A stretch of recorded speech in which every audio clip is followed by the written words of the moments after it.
Well, I was kind of ahead of myself with writing a book. I thought I was still figuring out my business and money side Hmm. as an entrepreneur, kind of breaking away from practice, which I had a lot of guilt about. Like I thought I'm a chiropractor, I should be in practice, but my spirit was telling me to move on. So I had the courage to follow that. But then when lockdown happened, it really screwed me up because I was doing a lot of networking events and really just getting on my feet with this new era of my life. And it really took the foundation out from under me. And I lost a lot of my network because I was around a lot of people who were asleep. I didn't realize, but I was speaking up right away.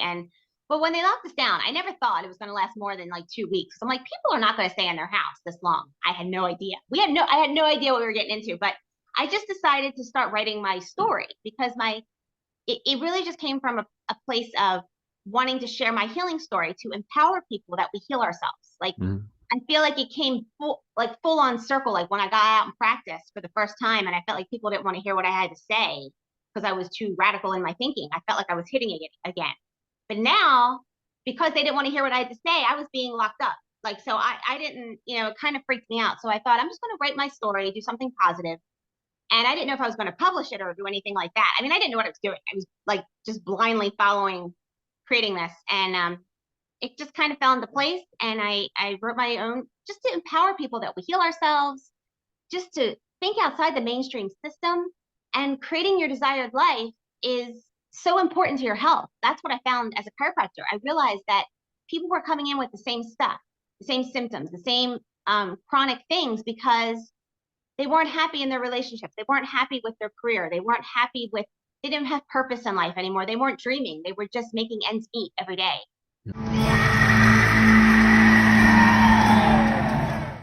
Listen to the vibes.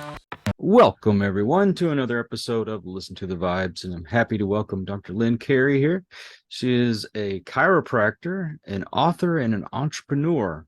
We're going to have a great conversation. Before that, Lynn, tell us a little bit more about yourself. Hi, Kyle. Thank you so much for having me. Um, Basically, I feel like I've just been on a mission of awakening my whole life, and it just keeps on evolving. My story probably started as a kid. I just was very depressed and questioned everything that what was being shown that life was. Ended up having spinal surgery as a teenager for scoliosis, which Hmm. if I knew what I knew today, I would have never had that done. Yeah. It left me sick and in pain for years, and nobody could help me in the medical world. And I was just doing what I was told, going to school, going to college to get a degree because that's how you be successful. And I hated it, even though I did well and I did what I was told, but I was very stressed. And then I was sick on top of it. And someone just kind of showed me a pamphlet on chiropractic because I didn't know what to do with my life. And it was the first time I heard the message that the power that made the body heals the body. And Hmm. I thought, well, I've been sick all these years. That one person knew had any answers for me because I used to keep saying, why do I keep getting sick? And I just thought, wow, there's something to this. And I just went to chiropractic school on that philosophy. I didn't even get adjusted. Mm. And my spine was a wreck because of the surgery. I was lucky they took the Harrington rods out a year later. I don't even know why. I think it's because I started having pain because usually Mm. they leave them in forever. So when then I found chiropractic, I went to chiropractic school and it just changed my life. I learned to heal myself. I saw another whole way of um, being in life. And that just kind of started my journey from there. Uh, I tell this story, and I don't know how many people believe me, but if I hadn't seen it for myself, I may not believe it either. But when I was going to church, we used to go on visitations, and we were trying to start a ministry for the deaf. And there was a kid that we went to go visit, and his dad was a chiropractor.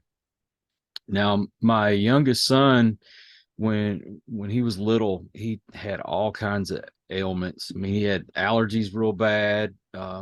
He was deaf in one ear and partially deaf in the other. And I I was telling the doctor about him, and anyway, he said, "Well, let me take a look at him." He put him on a table. He had one in his house. Put him on the table, and he adjusted him and everything. The next day, my son's hearing came back.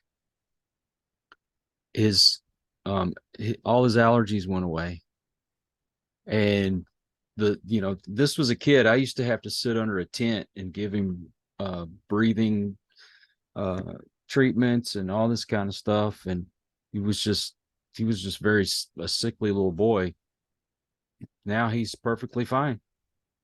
Oh my God, that's phenomenal. Isn't that cool? I mean, and the sad part is we say that's phenomenal, but I think that should be our norm.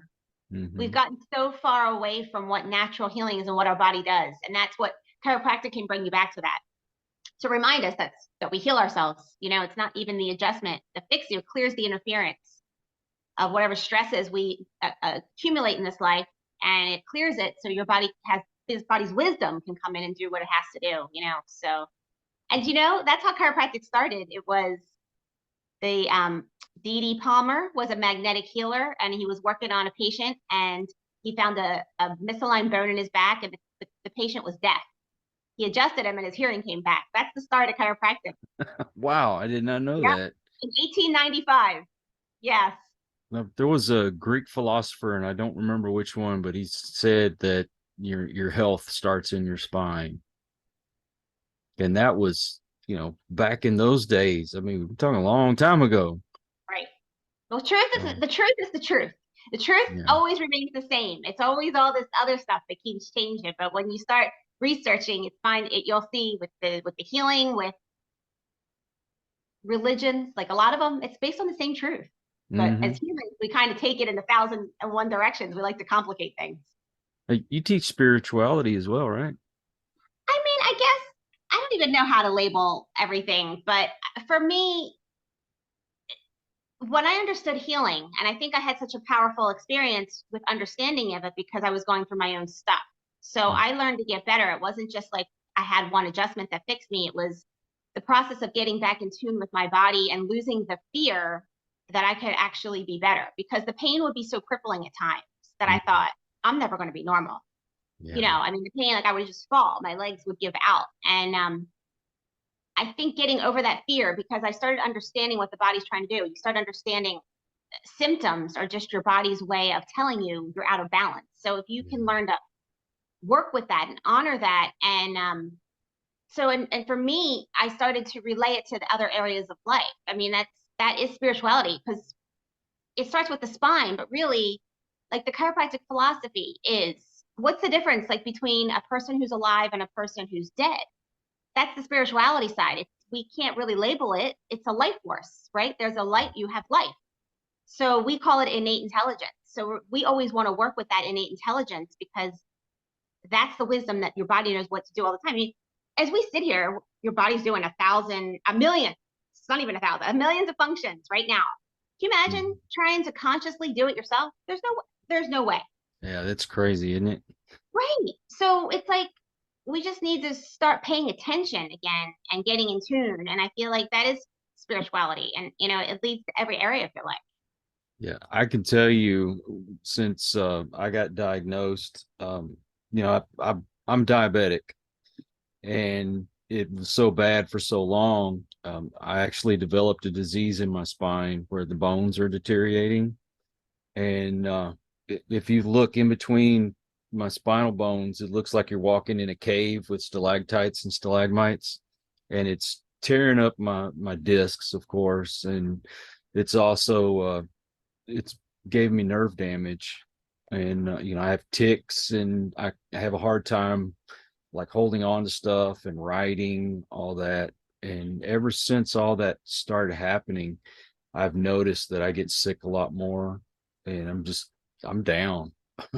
I'm doing everything that I'm supposed to do, but it's just something that's, going steadily up my spine. Do you have a good chiropractor still that you know that you? I haven't gone back to the chiropractor in a long time. I didn't even know if they could do anything for me. I mean, with my bones the way they are.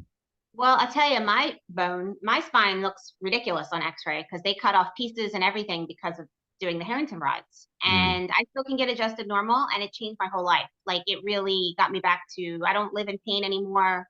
And it's not that the pieces came back, it's just it freed up everything. So I believe anything can heal, we can change it.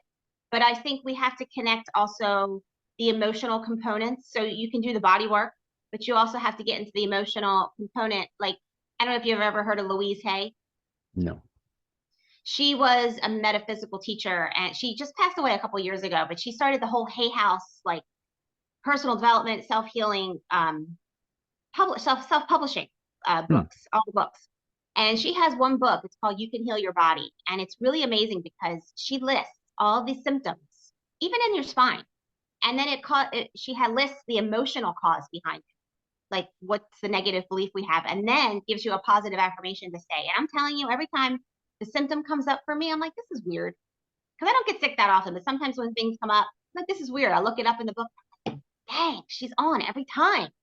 And it's like, and I noticed that when I was in practice, it was important for people to connect the stress in their life or their belief system with what was going on in their body. It's about learning to flow your energy in your body and in your life, because it's all interconnected. So don't give up hope and keep on going. It doesn't mean that it's going to be like that forever. It's just a period right now, and it's an opportunity for an awakening.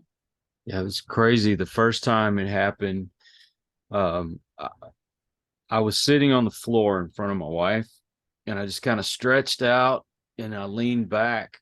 And when I did, I felt this sharp pain down my arm. And I was like, oh my God, I'm having another heart attack. I'd already had one. And we went to the hospital and they checked me out and they said, no, your heart's fine. Everything's fine, but we want to take an x-ray. And when they did, I mean, my neck was crooked as a politician. And they went in, they put the pins in, and then they did the bone graft. And then I was just steadily was having a hard time walking, and my back was hurting really bad. They went in, they looked, and sure enough, that lower spine, they could see the bones just deteriorating away. So they went in and they got this box that has 4 screws sticking out of it to hold what's there in place. And they did another bone graft. And anyway, I'd say it's started moving upwards. I've got to go in and get another MRI next week and see if it's another surgery. I hate going through the surgeries. I tell you, I would stop the surgeries. I would have never had them done in the first place. But I know you only do what you know. That's because the medical world. I have not, in 18 years in practice, I have not seen one time someone walk in and with a diagnosis and their X-rays and what the MD told them, I never agreed with. Really? And it's always been a phenomenon to me that they never understand the spine. They don't understand a lot of things, in my opinion, but it's just amazing to me. I'm like, it's so simple. So if I were you, I would find but you got to find a good chiropractor, because I don't like a lot of our profession's kind of split too. We got a lot of them playing MDs and doing things that aren't chiropractic because they get paid the money. I guess that happens in every profession, but you can really find a good chiropractor, like the one you had for your son, who knows, like he knew, I would start seeing somebody like that. It'll help you a lot. I might have to give that a shot. Yep. And I also read that you are homeschooling your teenager. Mm-hmm. Yeah. So there's a million more reasons today. Maybe homeschool, there's a lot going on, but they were not my reasons in the beginning, because he'll be 17 in June. So we've been on this road a long time. But as a chiropractor, I knew I wanted to raise him naturally. He was born at home, no vaccinations, no circumcision, and he's never even been to a medical doctor. He just gets adjusted, eats pretty clean, and my thing was I wanted him to have free expression. And I knew our educational system shuts down that free expression. And I knew myself, not only did it give me major anxiety, and I was an honor student, but it didn't teach me anything practical for the real world. I mean, I got out, ignorance is bliss. I got out and wanted to open my practice because I wanted to change the world. I thought everybody needs to understand how the body heals themselves. But when I got out, and I wanted to be a principled chiropractor, I didn't really agree with every other chiropractor in my town, how they practiced. So I wanted to do it, pure wellness. Just, I wasn't going to be saying, oh, you got pain, you have a car accident, come over here. I didn't want to do insurance because I don't like what they want to dictate all this stuff that's not necessary. But nobody taught me business or money. And I thought, and I started reading, because I'm like, okay, now I got to figure out life, because obviously nobody prepared me for anything. And I read Rich Dad, Poor Dad, and he talks about, by Robert Kiyosaki, he talks about creating financial freedom. and getting a financial education. And he said, you don't get that in school. And I'd be like, yeah, be damned.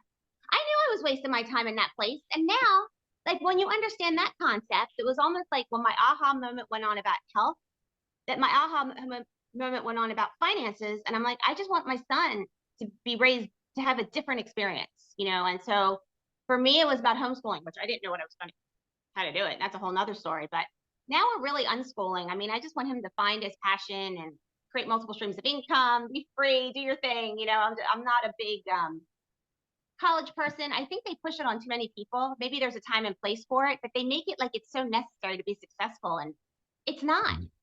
No, you know, they've got good trade schools you could go to. There, where we used to live, they had a high school that they, instead of just focusing in on regular schoolwork, I mean, of course they taught you the English and math and all that, but if you figured you wanted to get into welding or nursing or, you know, be a hairdresser, whatever you thought you wanted to do, that's what the school was teaching the kids, which was different from what everybody else was doing. I guarantee you those kids are going to be a lot more successful. Agreed. Yeah. And school has changed so much from when I was in school. Oh my gosh. I mean, I was in school like the 70s and the 80s, you know, and I mean, they taught us cursive, how to read a clock. They taught us how to count money. Now they should have went more into finance and how to balance your checkbooks. I mean, they did teach us how to write checks and all, but they didn't teach you what they really should have. And when my kids got into school, they're basically teaching them how to take a test. And that's it. My kids didn't know how to read a clock. They didn't write cursive anymore. What the heck? You know, it's funny. I was doing really well with my son. We were doing cursive, and then we got out of it because I always gave him choice, because he would see kids in the neighborhood gone to school, and I always said, hey, if you want to go, you're welcome to go and have the experience. Because maybe you like it. I didn't like it, but you know, I mean, I would always help him with the perspective of basic life skills and what he needs otherwise if he wanted to go. So he went for the day, and I thought, just a shadow, like he could go check it out. And I thought, he's not gonna sit there all day and like it. You know, I just thought I'll let him check it out. And he comes bouncing out. I loved it. I want to go to school. And I was like, crap. Like, I didn't even like look into this yet. And so he decided to go. And I tell you, he ended up going to the public school, which when I was growing up, I didn't think that was the place you go. I was so brainwashed. Like, my mom paid for Catholic school and all this stuff. So I thought I would send him to the Catholic school. Well, they didn't want him because he wasn't vaccinated. I thought there we would have more choice, but public school took him right away because all you have to do is sign that you're responsible. And he attracted amazing teachers, amazing community, and it was such a good experience for him. Mm-hmm. And they even said, I thought I was going to get reprimanded at the teachers meeting, the conference, because he really wasn't up to par with reading. I didn't force him. I wanted everything to come on his own. And they just said, what are you doing with your son? Because he loves to learn, and we wish every child felt this way. And I was like, oh, thank God. You know, like, I'm glad I got there. Everything's okay. But I don't know, he really had a good experience. And then the second year wasn't the same. But what I did notice that year, he had a great teacher. He would bring home math. And I was like, well, what in the world? We didn't learn math like this. I'm like, 1 + 1 is 2. They had to discuss it. And I was like, you're not learning math skills. Like, we were doing that before. And then I noticed they weren't teaching cursive. And I'm like, well, how are you going to sign your name? Mm-hmm. Well, this was back in, this was 2014. Now I understand. I'm not going to bring in the politics, because it's bigger than that, but there's an agenda. Like, they've been pushing socialistic views on these kids to make them compliant. And so they don't want us to own anything, right? They don't want us they just want us to comply with whatever they say. So they don't want us signing our name to own something. And they don't want us to know 1 + 1 is 2. Like, they're taking away the reasoning. And I didn't realize there was an agenda going on at the time. And so I had my own reason to keep my son out of school, but I've seen, like I said, a million more now. It's all coming together. Like, I had pieces along the way of like, what in the world is going on here? What is going on there? And now, like, in the last 3 years, I've really seen what's happening. So it's really been something to watch. Yeah, I'm afraid for my grandkids. luckily, I guess my kids got out before they got as crazy as they are now. But I don't care what the teacher's lifestyle is outside of the school. Just Right. teach my kid what they need to know. They don't need to know who you sleep with That's right. and who you vote for and all that stuff. That's right. Agreed. Yeah, this has gotten way out of hand. That's what's scary is we're losing our choice, and they're making it look like they're trying to push an agenda where they're saying you're racist or you're not accepting someone's lifestyle, but that's not it. People Yeah. can do what they want, but you don't push your own agenda on someone else. We have to respect and let kids be kids. Yeah, they're teaching them. Yeah. I say I hate to get into politics on my show, but the fact is they're teaching white kids to hate themselves because they're white. I know. Well, I'll give you a live example. Before the last 3 years, my son was online and he would, I guess, seeing things online like YouTube. He's like, I feel like I'm the bad person because I'm a white male. Mm-hmm. Even though he's half Dominican. I guess people don't realize, but he's really, he looks like just the white male. So he has Latino in him, but, and I go, oh, don't buy into that. It's just, you have to just, everybody I know there's the feminists, I know there's racist stuff, but everybody has their own thing. And I wasn't threatened by it. I wasn't like, I'm like, everybody has to, you create your own reality. That was my thing. I'm like, what you focus on, you get more of. So don't just be you.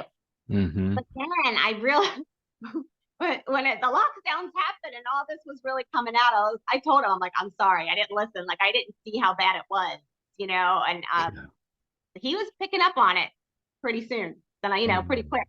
So. Well, I still remember our teacher giving us both points of view, and you got to decide which side you wanted to be on. Basically, what are your morals? What are your beliefs? Granted, back then I was a lot more liberal with my beliefs, but as I got older and reality kicks in, I started getting a lot more conservative with my beliefs. And I raised my children that way. Now, my daughter, she's even more conservative than I am. But I probably follow along with you on that too, because I was never ever political, but I understood health freedom and I understood what they were doing with the lockdowns was not right. I mean, I had a lot of experience with health and healing, and I saw for the last 25 years, I've seen since the 90s in my own experience, so much medical corruption and people wouldn't believe it. And I think this was what my frustration was in practice, because I felt like I couldn't get the message out, like I wasn't heard. Like people wanted me to just fix them, but they weren't doing the work to change their lives. And that bothered me. And I think a lot of people thought I was a little extreme with my views, but I'm like, I saw something wasn't right and I couldn't understand it. But I thought, okay, everybody has to have their own journey.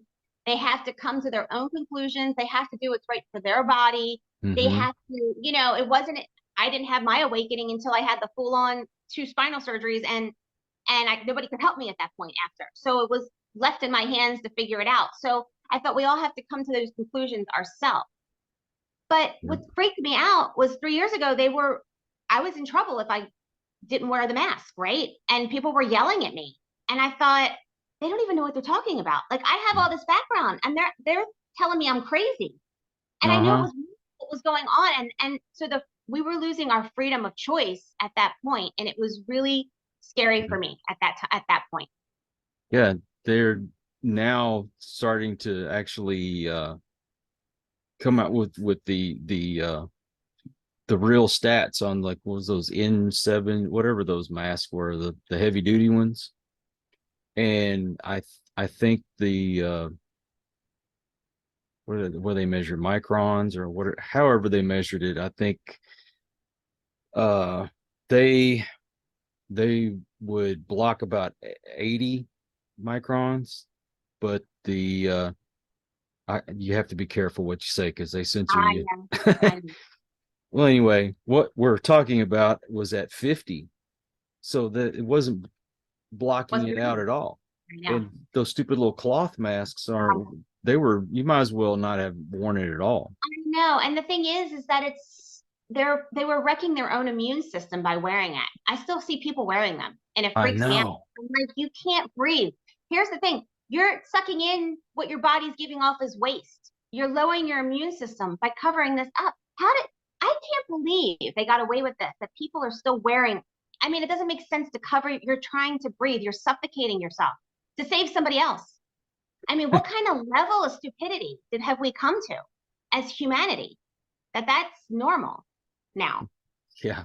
I had a guy from OSHA on the show, it was about like a year or two ago, and we were talking about it. And he says, the whole distancing, social distancing thing, that was pointless, because if you coughed, it stayed in the air for like 4 hours where you coughed at, and somebody could walk by, an hour or two later and walk right through it. Well, and you know what? Here's the thing. We get a strong immune system by being exposed to stuff. It's Exactly. natural. There's bacteria, germs, everything around us all the time. We're supposed to be coming in contact with it because it's like a give and take. It's like the breathing, going in and out, in and out. This is how we interact with our environment. So all these hand sanitizers and all this, they're killing their natural bacteria flora doing it. Yep. It's like too many antibiotics, how it destroys your system. That's what happened to me. I was on antibiotics for a long time for strep throat, and it was destroying my insides too. That was just one of the symptoms I had in my 5 years after my spinal stuff. So, we just got to get back to common sense a little bit. And what people don't realize, see, I used to work in public works, and, say you had a septic system at home, or if it goes to the plant, there are enzymes that are natural that eat away a lot of the waste. And when you put all those antibiotics and the sanitizers, all that kind of stuff down the drain, you're killing those enzymes. And so people didn't understand, why is my septic system backing up? And I'd go out there and I'd open up the cover, and there'd be a white film all the way across like, do y'all take a lot of medications? Yeah. Well, you just killed all the enzymes that were eating away at the waste. Wow. Mm-hmm. That's a powerful example. I never even thought about what the medications do to the rest of the system. Wow. Yeah. What goes into your septic system, into the sewer, shouldn't be anything different than what goes through your system. Makes sense. So think about what those medications were doing to the bodies, like all that. That's wild. Now, toilet paper would be the exemption, but toilet paper also breaks down. That's right. But you don't want to put those wipes and stuff down in your septic or the sewer system, because that doesn't break down. It clogs it up. Exactly. So yeah, people don't realize this stuff unless they're hands-on. That's right. That's right. I mean, and I understand that to some degree, unless it directly is affecting you to take a look at your own life. There's a lot of things we have to uncover. So I have compassion for a lot of people, even like new moms trying to make decisions about schooling, about the vaccines. It's too much. It's too much, because you're faced with all this, it's very stressful. But a lot of the ignorance of what's happening today, of not taking a look at this point, it is very stumps me. I'm like, this is a whole nother level of, I don't know what's going on right now. So, well, it starts with the media, and then it gets into the social media, and people believe if you post it on Facebook or Instagram, it's got to be the truth, right? I know. Sadly. I have all those social media accounts, and I used to post every day. You have to promote your show and all that stuff. And 3 months ago, I really just stopped going on there. I go on LinkedIn, but I also get a lot of contacts and guests on my show from LinkedIn. Yep. It's more professional, but the Facebook, the Instagram, and Twitter, and all, I just stopped posting. I stopped getting on there.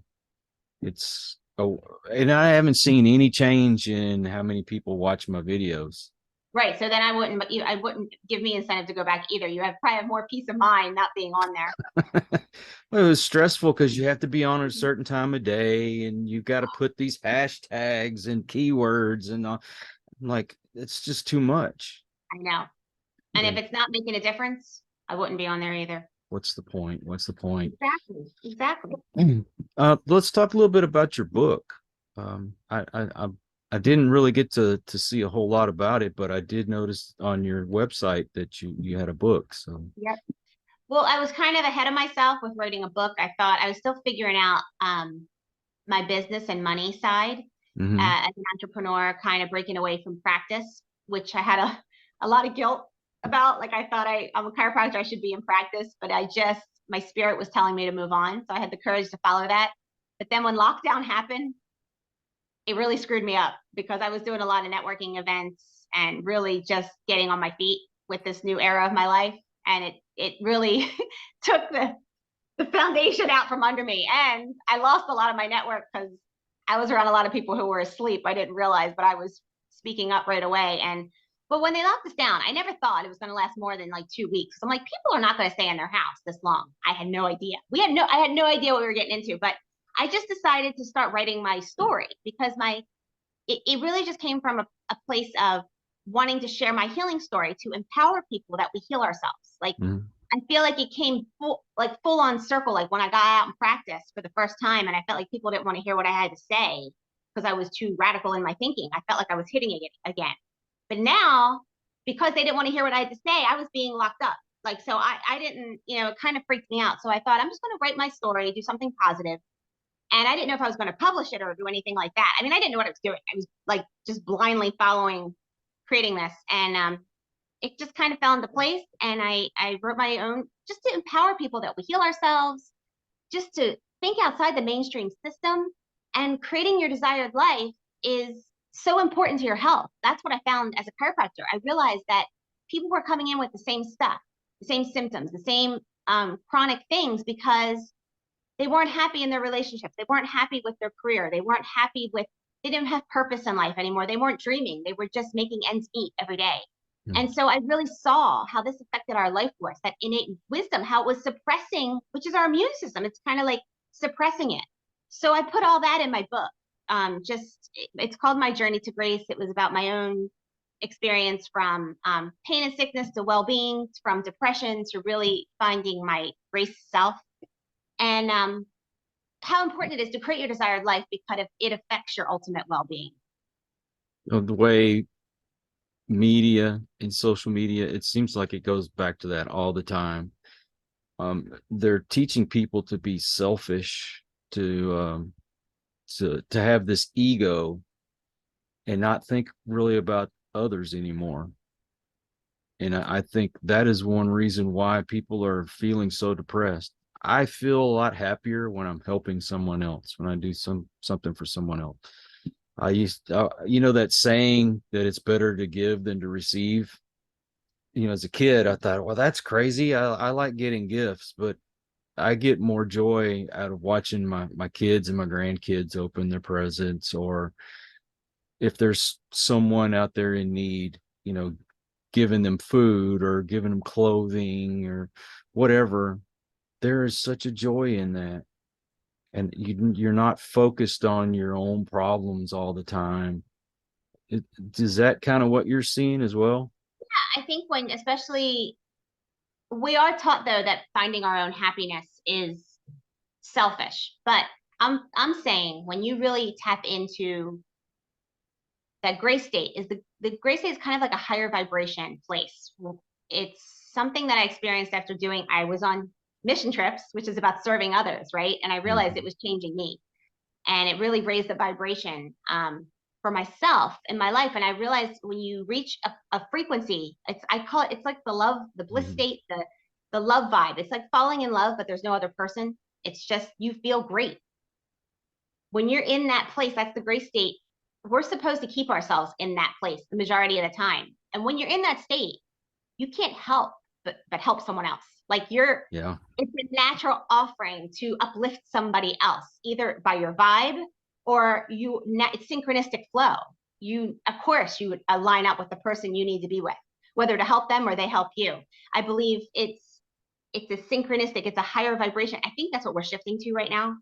But all the darkness is coming to the surface right now from the Yeah. years of suppression.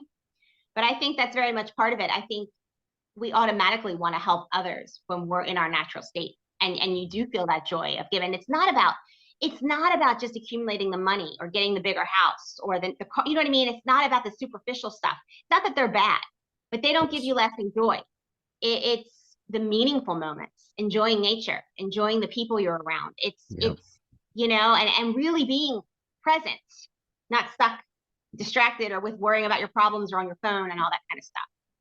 Yeah. I mean, you have to work on yourself, of course.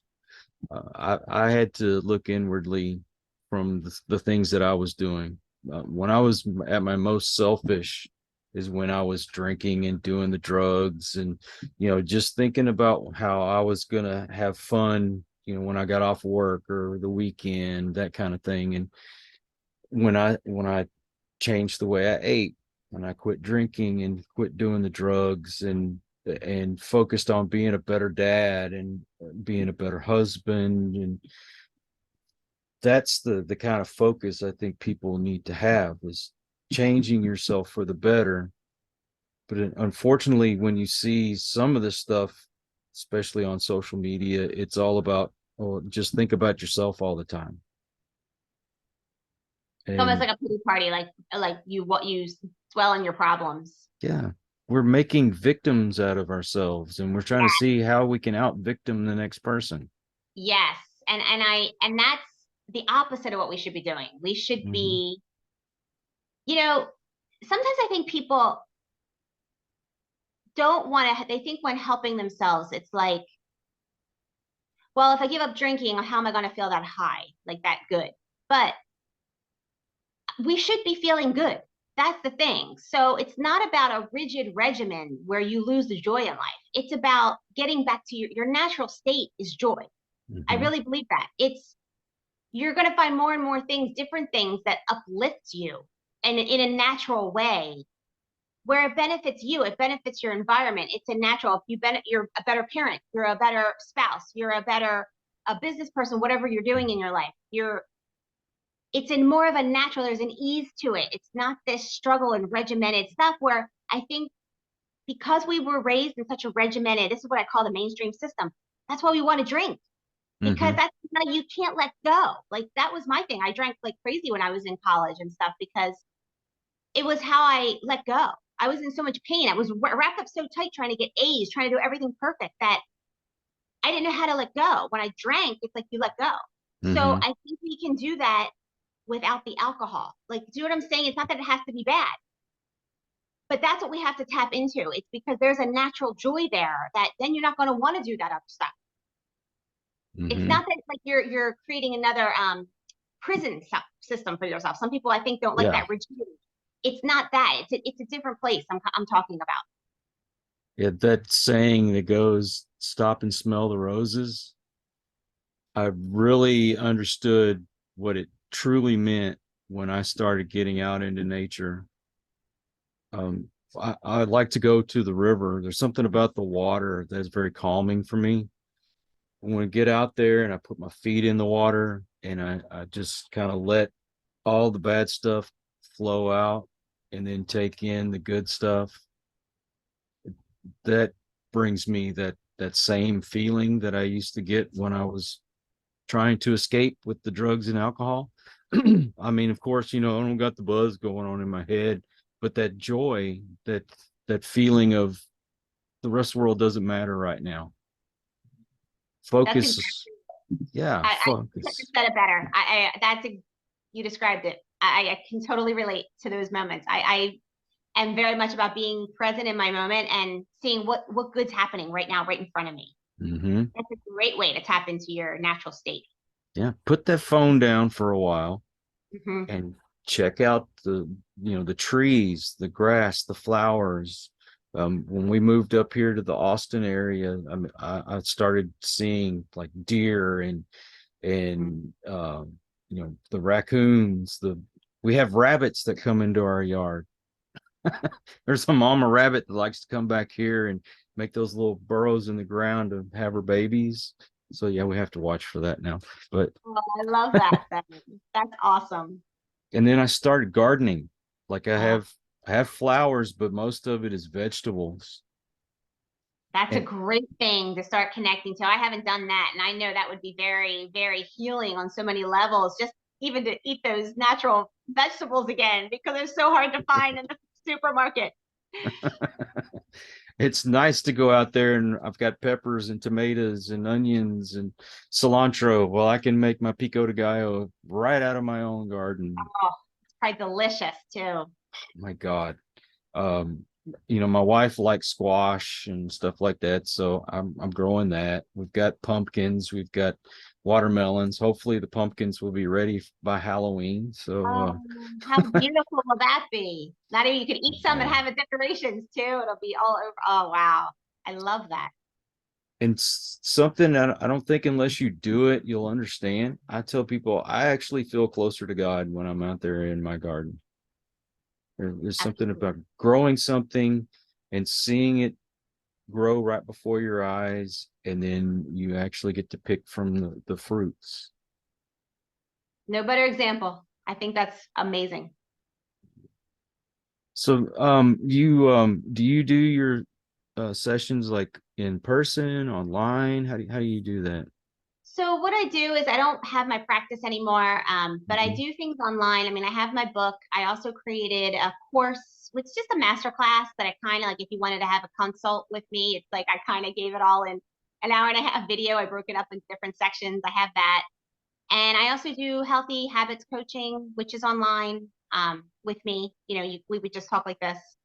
And Mhm. also, I help people if they wanted to create another stream of income and to work towards financial freedom. I offer that too, and it would just be coaching like this. So that's what I offer now. So I'm doing more things virtually. I'm not really doing the physical adjustments. I mean, that's part of my life. Like I still adjust my family and friends, but I Yeah. don't have a practice setting, and really don't do it. I even let my license go because it just, I don't know, every time I had to read that license just didn't, it was just so wrong on so many levels. Like what I had to do to keep it. It wasn't Hmm. chiropractic. And it used to make me mad. I'm like, this is such crap. I'm like, what in the world? I mean, I guess we should have some kind of system to make sure we don't have crazy people trying to pose as a chiropractor maybe, but I don't know. It just didn't resonate with me. I think I just started to, I didn't want to play doctor where I wanted people to empower themselves, like Yeah. I could have done you all day long. But I mean, I would hear the same thing from people for years. And I thought, you know, when are you going to make your changes in your life?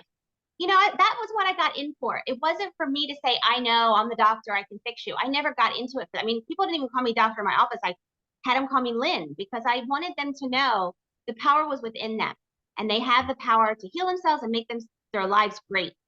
And I just felt like the practice became too mainstream for me. I Yeah. kind of outgrew that.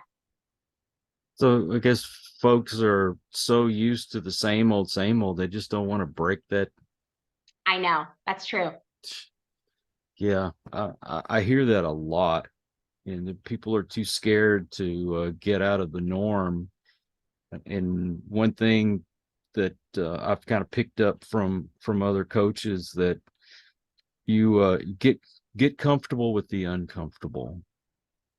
I love that saying. It's Yeah. true because I think that's where the magic happens. A lot of us are afraid to take a risk, but what if you fail? I failed a million times at this point, and I'm kind of at peace with it. I'm like, you know what? Every time I fail, I have an awakening, like another aha moment, or it grows me as a person. It helps purge the old fears and old beliefs that I was carrying that if I didn't go through the failure, I wouldn't have been able to see. So that's really where the living happens. It's not to just keep everything secure all the time and safe and secure. That's kind of where we start dying. Hmm. So this thought occurred to me because so many people are online and doing the social media thing. Their whole life is on social media, and you get captured on film just about everywhere you go, even when you don't realize it. And you put something online and you're looking for those likes and the shares, and then when you put something on there that somebody doesn't agree with and you get the dislikes, it seems like that people go into a depression over that. They don't want to fail, Could that be part of the problem as well? I think so. Probably we're so worried about what other people think about us, when the sad part is that people don't think about you that long. They may have something to spew at you on social media, but then they forget about you, or they're really just venting off their own problems. You just happen to trigger them at that point, And I don't feel like I even get any my social media went kerplop because I was speaking up.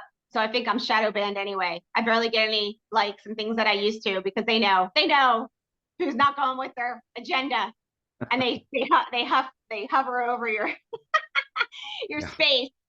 It's crazy. Yeah, my original Facebook page got deleted.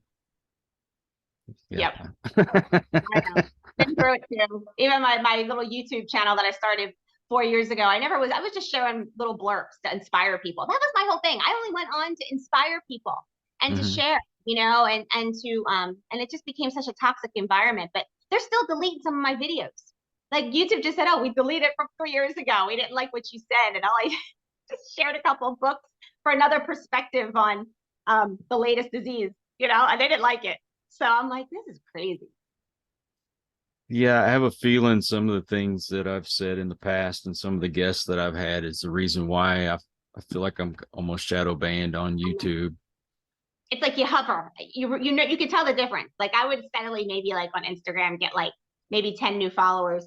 Now I for a lot, like a year and a half, it just stayed. The numbers stayed the same. They didn't change. And I didn't do anything different except of what I was posting. So Hmm. I was like, this is fascinating. What is going on right now? Wow. What gets me is I'll have people on that don't necessarily agree with me. It's a different perspective. Right. You're trying to bring both sides and have well, they don't want real conversations. They just want you to Mhm. spew one story, which that's what people should be freaked out over. Where's our discussion? Where's the multiple viewpoints? Where's all these inputs? If we had that going on, we wouldn't be in this mess. People would be more open-minded. We'd be sharing our thoughts more, our stories. We'd be growing as people. Now we're like in a culture war and cancel culture and all this stuff. It's bizarre. Yeah. Do you remember Gary Kroger from Saturday Night Live? I don't. That might be before your time, but he ended up getting into politics. Now, mind you, he's in the opposite party than what I vote for. But I had him on. We had a great conversation, and when it was over with, he appreciated me so much. He said, "I want to stay in touch with you," which proves that you don't necessarily have to agree on everything. But for That's some right. reason, everybody's got to draw this line in the sand. Yep. No, and in fact, it's really important to have multiple viewpoints. And I realize that's how that the reason we have the contrast is this is how we create in life. We get ideas from Mhm. having multiple viewpoints and all these ideas. It creates the energy flow, the energy juices of how we create things in our lives, how new technology comes into being or new ways of doing things, right? It's because of conversations. But now everybody's afraid to say something. That's part of the agenda though. They want us not to Yep. have real conversations anymore because we stop thinking for ourselves. Why do you think they're pushing this AI stuff? I know. That's Scary. scary. It's super scary. Super, Yeah. super scary. And I actually think the AI stuff could be used in a very positive way, but if it comes in the way they're running things right now, if the few people have the control of it, it's not good. Well, it's like you invented the hammer, which is meant to help you to build things, and people use it for things that's can be harmful to others. Absolutely. Absolutely. Anything. Mhm. That's right. There's a positive and negative to everything. It's how you use it and how you look at it. Exactly. Gosh, did you see where Joe Rogan had used that AI and it spoke as him and it sounded just like him? Like that gives me chills. I didn't see that episode. I've seen some of his stuff and I haven't seen that one, and that kind of freaks me out. Yeah. I had a guy on that he knew all about that AI stuff before they were thinking about putting it on your apps on your phone. And Yeah, I think the stuff's been around for a long time. I think this is very strategic how things are coming out too, which kind of freaks me out. I tell you, I didn't like to look at before the last 3 years. I knew about things, but I Mhm. never focused on the negative because I really believe I still create my own reality, all that kind of stuff. And I went down some rabbit holes the last few years, and I'm like, okay, this is what's really going on. I think I do believe in Satan now. And, Yeah. but we still now, I do believe that we still have to, the most important thing we can do is to mind our own consciousness and to become our best selves, raise our vibration, because that's how we're going to come out of this. Like, we got to raise ourselves up because they want us down low, and that's how they have control. So you talk about the frequency. Do you teach meditation? I Don't. But do you do meditation? I did. I mean, I have sat before. I've done meditations. Some are really good. But now I'm more like, I just want to be. Like, I just feel I don't want any structured, regimented things to add to my life because I'm too much. And because I think it's my own personality type. I'm by nature, I'm very like a rigid, structured person. Like, I need order in my life. So for me to learn to let go and just be a little bit more is more meditative for me than to Yeah. give myself a structured routine, if that makes sense. So it's kind of, you have to, but they're all different tools that work at different times in your life and for different people for different reasons, so they're all good. It's almost like the adjustment's good, right? Chiropractic is great. Massages are great. Acupuncture, they're all great. Do you have to be doing them all the time, every day, all the time, at all at once, all the time? No. I think different things serve different purposes for your own journey, for each person. Yeah. Well, when I meditate, it's not on a scheduled thing. It's usually like before I get into a stressful situation. And I have to say this, I am not a doctor, so consult your doctor before you do anything. But when I first got serious about meditation, I was on drugs for depression, for anxiety, and PTSD. I'd go into my meditations and I slowly weaned myself off of these drugs. I no longer take those drugs. That's amazing. I can go into a crowd now and not freak out. I still have a problem with the PTSD, but that's also something that I don't ever know is going to happen. I get scared pretty easily, but I'm also not sitting around here sulking all the time and feeling sorry for myself and wanting to end myself, and all because of meditation. And it's so nice to be off of those drugs. I think they were making me worse, to be honest with you. I believe they were. But kudos to you because look at, I mean, you're doing so much work on yourself. First of all, you're finding that peace within with your gardening, doing your podcast, you're finding your joy, creative expression. So you're helping to clear all that energy. And the same stuff that's going on with your spine is the same stuff that you can clear all that. Just do it. Keep going. Keep doing what you're doing because you're just clearing all that anxiety and the PTSD and all that depression. It's the same mentality of clearing your physical body. Does that make sense? Yeah. It's all Oh, energy. yeah. So just keep doing what you're doing. You're on the right track with Do all you that. do you have a client that might stick out more than others that you could kind of, I don't know, tell us a little bit about? Well, I know I always think about my a client that came in, she was pregnant with her third child, and I started adjusting her while she was pregnant, and I adjusted him all the way up from he was born till he was 18. And I think that's pretty cool. So I got to see that. And then I also had one that sticks out that I remember. She was a nurse. She came in to me for adjustments. I guess I was her pain doctor because when she had her son, which was born the same year as mine, I believe, he was having ear infections. And she was going to put tubes in his ears. She's never brought him to see me. And I said, why aren't you bringing him for an adjustment? Like, it's very light. It's not that I do the same thing I do to you that I do to him. And I never saw her again. And I'm going to be honest, I was pissed. I'm like, because I was really having a struggle within myself because I thought maybe you don't deserve to get adjusted either. Why would you just put tubes in your son's ears without an adjustment first? That's so easy and light and natural. And I really struggled with that. I had severe judgment on this woman, but I never saw her again anyway. So I guess I didn't have to have a come to Jesus moment with her. But like, I really believed in what I did, and here I was a new mom too. I was saying it from experience, and I thought, what in the world? What is the missing chip? Isn't that weird? Well, I can see where you're coming from. So yeah, so I guess I had there's a couple of things that stick out in my mind. I have some of those that wouldn't listen, or like you don't know what happened, and others that it was just this really cool that I got to be a part of their whole lives, and on the wellness journey. Yeah. Now with I guess would you call it your mindset uh teachings? Do you have any clients that come back and tell you about their successes? Yeah, I mean, I definitely would say that with the coaching that I do now, that people see a difference in their lives, definitely. And I think it's more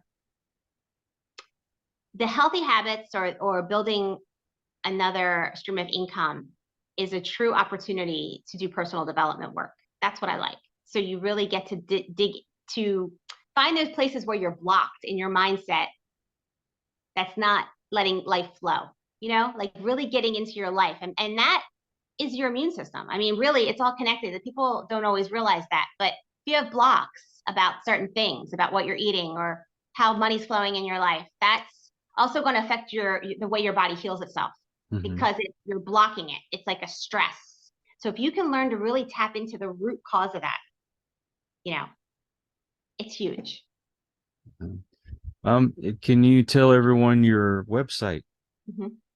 Yeah, so my website is creatingmydesiredlife.com. So you can go on there, you can email me directly, ask a question, get on my mailing list, and you can also find my book there. It's also on Amazon and Barnes & Noble, my book too. Do you have any special offers or anything? Well, you can definitely, I always offer a free 15-minute consult just to kind of chat and see if I'm what you're looking for. You can tell me what you're looking for and we can see if we match. Gotcha. Well, I know we kind of spoke ill of it a while ago, but do you have social media that people can go to? I do. I'm on Facebook and I'm on Instagram is probably the easiest to just follow me. I do have a YouTube channel too. I'm not that consistent with it. Maybe I try to keep things up once or twice a month. And I've been sharing a lot, doing more podcasts. So I'm trying to share my these interviews on those 3 links. That's where I am. Well, I am going to share the links in the description to make it easier for people to find you. And well, I have a feeling that we could probably talk for hours. Yeah. There's a lot of things I see we agree on. Yeah, I know. I got that same vibe. But Lynn, I thank you so much for spending your time on here. And if anything else in the future pops up, please let me know. I would love for you to come on and share it. Oh, that sounds great. I would love to come back. Thanks, Kyle, for having me. And I think you're doing a really good work. Keep it up. Thank you. Thank you. I want to thank everyone for joining us today. If you are new to the channel, I hope you'll come back. Please hit that subscribe button. For my regulars out there, you guys are awesome because you make it possible for me to do this. So until the next one, everyone, please take care. Be kind to one another. God bless and peace. We hope you enjoyed this episode of Listen to the Vibes. You can catch us on Buzzsprout or wherever you listen to your favorite podcasts. And on YouTube. Follow us on Facebook at The Vibes Broadcast Network